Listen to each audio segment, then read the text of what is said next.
can only describe it as magic in my own life when I'm focused and engaged in prayer. And in times where I feel like I'm a little distant from it, my life takes a slightly different track. Too much trouble where there is love, where there is love. Nothing is too much trouble. I think that's what prayer is. Prayer changed the world, or changed me, to be connected with what's happening in the world. And I think that's what prayer is. I'm going to be perfectly honest with you. I was really an exploring kid. Other kids were engaged in drugs and stuff like that. And I thought, well, I'll explore that. New Zealand had a good flying school, and it seemed like a safe decision. I could go down to New Zealand. It's fairly economical.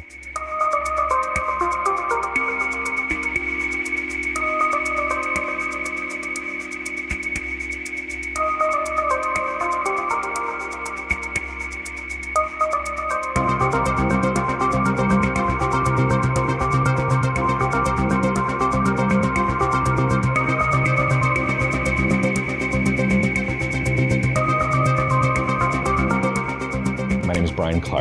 I live in Irvine, California, and my wife and I own a cafe here in Irvine called Everyday Eatery.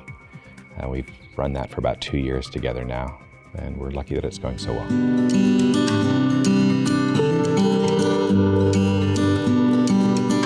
I want to say they have a really good connection with people. They want, I can feel like they want people to succeed, like not just themselves, but everyone around them, from like their staff to other businesses, you know.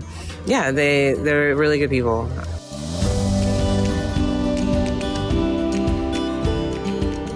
One of the things that I really find myself being reminded of is just have that service mentality, being of service. My wife opened this business 2 years ago. Prior to that, I was working as a financial planner. I was with JP Chase for a number of years. That was a lot of customer-facing things as well. I had a lot of clients that I would work with to help plan for retirement. You know, I'd like to see them more as friends, but I feel like that would break the dynamic of a business. I feel like they have a good balance.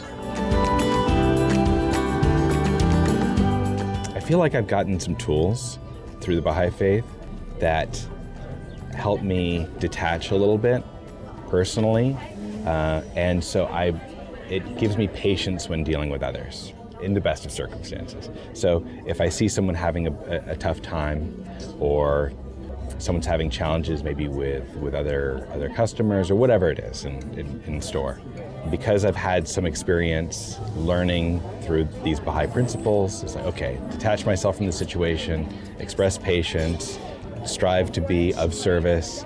Continuing on that path for others gives me a little bit more patience dealing with them.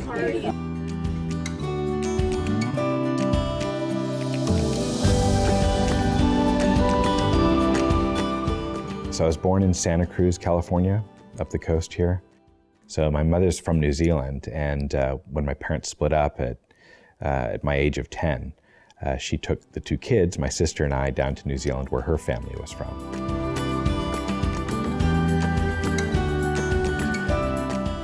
I hated it. I did not want to move to New Zealand at all. I was very comfortable living in the United States. I felt like I had my friends, I had my home. I didn't understand why we had to move. I'm sure that was a terrible time for my mother trying to make the decision on whether she wanted to take her kids away from their father and all the challenges that go with that.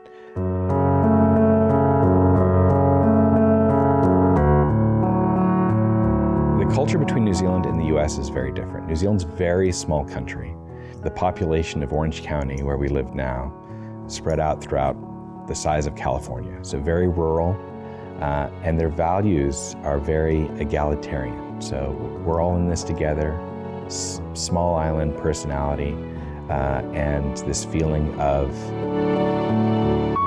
One of the challenges I faced was that coming there with an American accent, being a little bit different, sort of you stand out a little bit. and it made people feel a little bit uncomfortable, I think.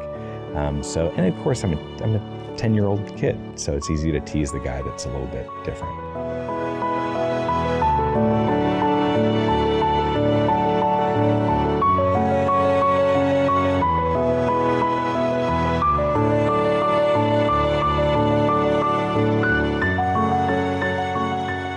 My first introduction to the faith was in New Zealand, in this small town, with the teacher that worked at the high school there. So his daughter was my age, and he ran a Baha'i club, I think he called it, which was really, I think, just a fireside that he was operating during lunch hour. And he made it a safe place. He was the drama teacher. His name was Mr. Chivers. And he invited students in, and we just talked about interesting things, science and spiritual topics. And it was very open format, but it was a very safe place to go and talk about these things that I just thought were interesting.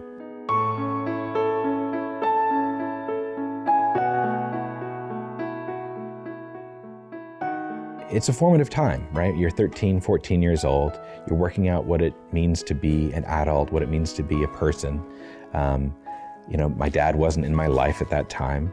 And so here's a man who's talking about interesting topics. I'm gonna get emotional, but he's talking about really interesting topics, and he's talking to my heart about what's important in life. And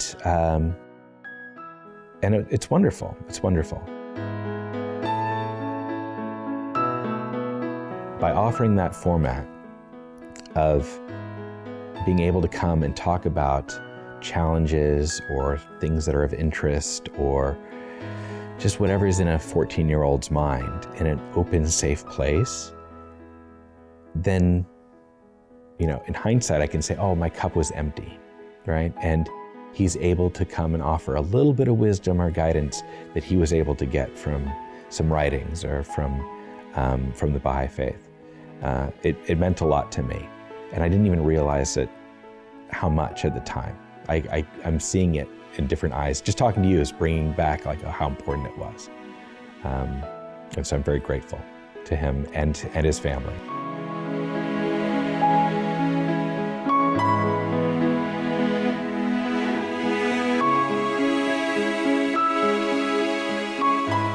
I was there until I was age 16. Growing up in New Plymouth had its challenges for me. Young man raised by my mother. I think I was wondering what it was like to have lived with my dad, and so it was kind of something I wanted to explore by going back to the U.S. My mom and my dad were not particularly religious. My dad is a very intelligent person, very scientific-minded, but wasn't particularly spiritually oriented that I would think about. My mom was she's got a spiritual kind of bent and very interested in mystical things, but there wasn't any specific religious teaching in our house. We didn't go to church.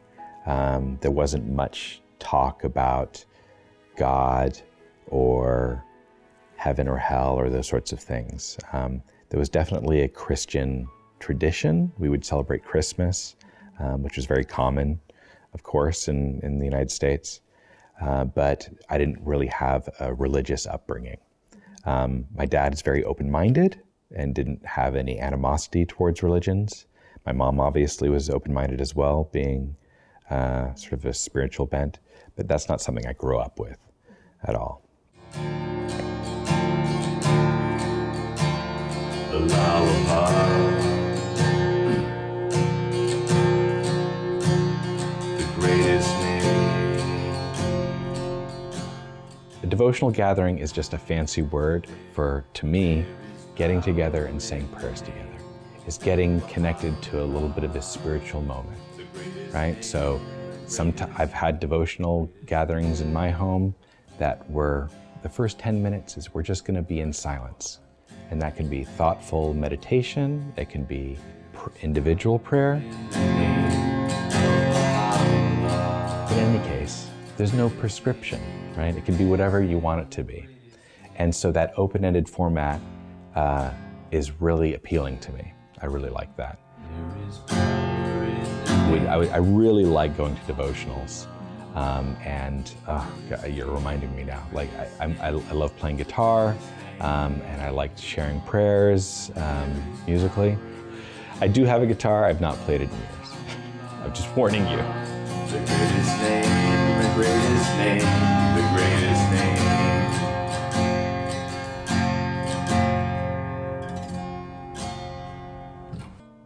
It's a connection to ourselves and a connection to the universe and our Creator, and I think it changes things spiritually and possibly even physically. I think I've seen the nature of my life take different tracks depending on how engaged I am prayerfully for myself.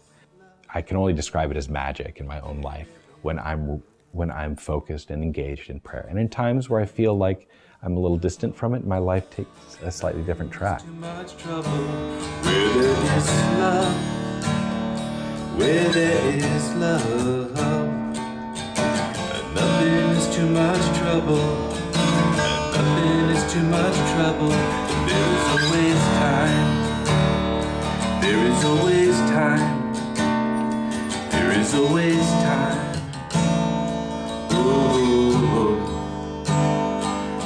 Always time. I think that's what prayer is. Prayer changed the world, or changed me,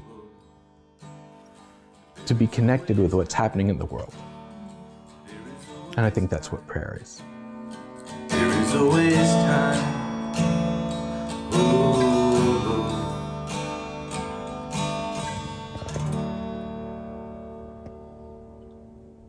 When I decided to come back to the US, I was living with my dad and his girlfriend at that time.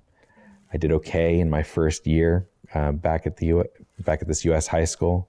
Didn't do so well my second year, and my dad thought, well, this is when college is important, college admission is important, and he suggested going to a boarding school.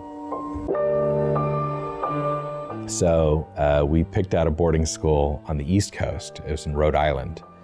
And it was a very small Catholic boarding school. Called Portsmouth Abbey. So we had about 300 students.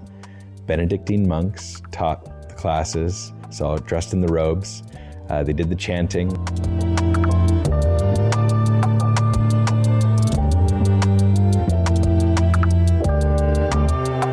And I went mainly for the experience. So I did have a voice in this. It wasn't something my dad sent me off to on my own. But I did have a voice in which school to go to. And I thought, oh, this will be interesting.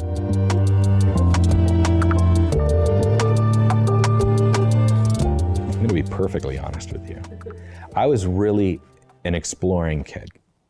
So other kids were engaged in drugs and stuff like that.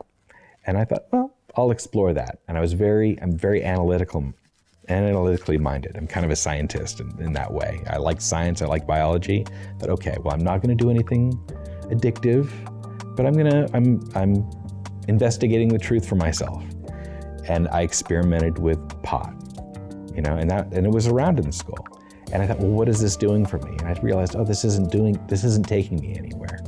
And I was really seeking, and I think a lot of people are at that age. I was into music, I was into art, I was into those topics, but I wasn't getting any satisfaction.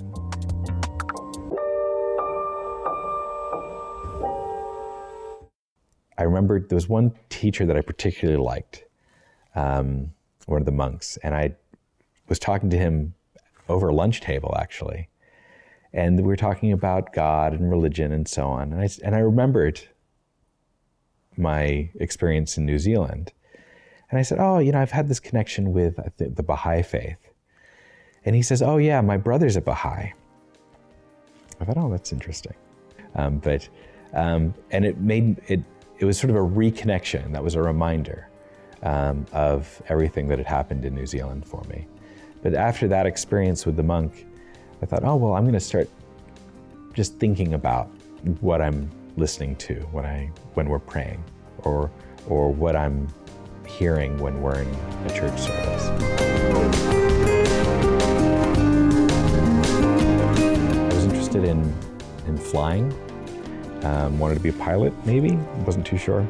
So New Zealand had a good flying school, and it seemed like a safe decision that I could go down to New Zealand. It's fairly economical, and went down to New Zealand after it.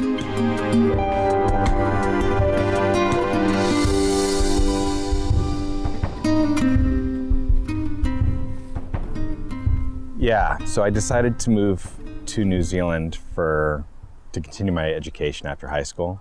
Decided against, when I got there, decided against going to the flying school and wanted to focus on business school instead, just because I thought that's the point of going to get an education, was to be able to provide for myself in the future. So business education seemed like the right thing to do.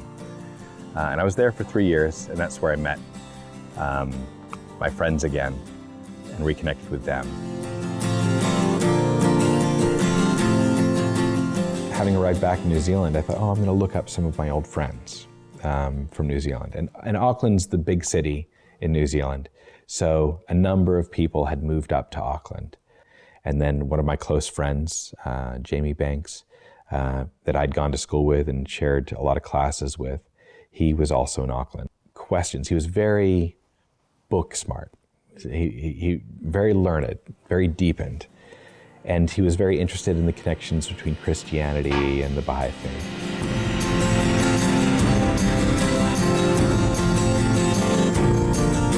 I remember calling him up one day and saying, hey, what is the Baha'i perspective on this topic? And I knew before he even said the answer that I would probably think that makes sense, or I'm going to agree with it.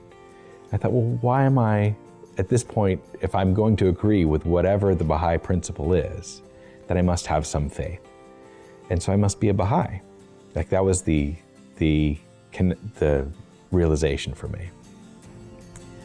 And that's when I decided, it's time to declare. I think what really connected me with the Baha'i faith was that there's a logic into it, right? So there's elements of faith, of course, but the idea that science and religion must agree makes intuitive sense, right? Science, we're observing the world around us, and that's all science is. So this is creation. And religion has to be based on the world that we're in. And so the fact that that's an important principle of the Baha'i faith really enabled me to connect to the Baha'i faith in a deeper way.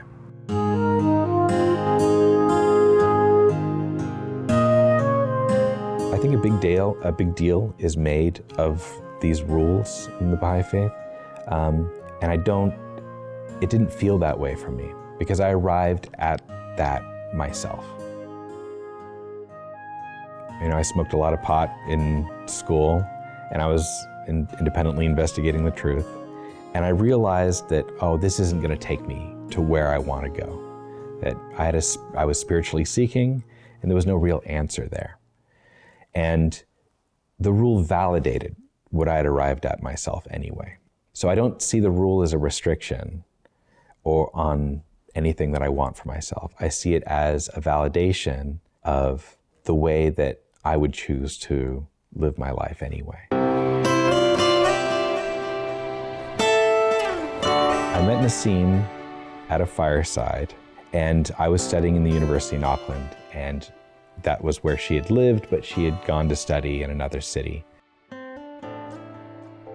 But as towards the end of our university careers, she'd come back to Auckland, and we met again at a feast there. And I remember seeing her. I was at a stage in my life where I thought, I'm ready. I feel ready to get married. I feel ready to have a serious relationship. And I was praying about it. And I was really doing my best to it's gonna come when it comes. I'm just gonna be happy with myself. And I was very prayerful about it.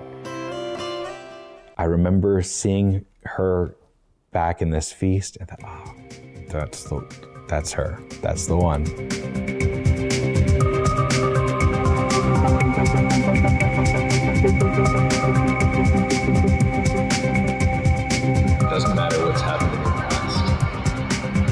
marching with your heart, the answer will come to you.